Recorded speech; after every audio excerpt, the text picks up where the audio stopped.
We moved to 67th and Euclid when I was about 7, and it was really a wonderful childhood. I mean, the most important thing that I'll say is that there were no 2 of any nationalities of any kind on the block. It was a melting pot. My range was essentially in Hyde Park, and the Museum of Science and Industry was my Saturday mornings, and we would go downtown occasionally for shopping or something like that. Well, I first met Michelle at the University of Chicago Lab School. You could feel her special energy, you could feel her warmth, her engagement, and she would just make you smile.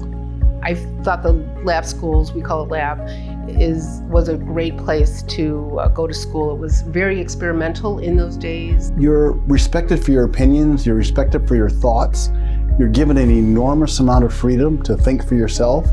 And I think that creates an environment that grows leadership skills. So it wasn't a surprise that she got into Yale University, that she was an outstanding student there, and you just knew she was going to be successful. So I met Michelle in early 1986. She was finishing her second year of Harvard Business School and interviewing for jobs. When you meet someone special, they have what I call the it factor.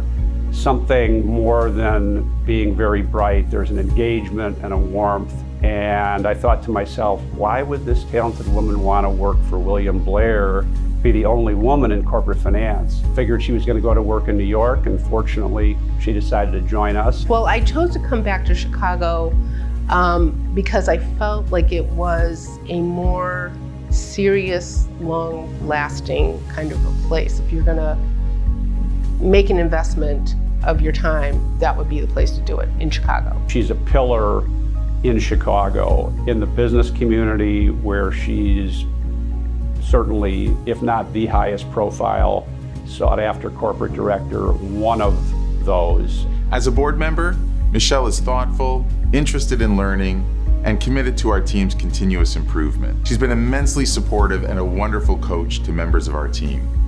And she's a vital business and civic leader who cares for the city, its businesses, and our communities. So it's not a surprise that when she got involved civically, that she would leave such a legacy. She would make such a difference.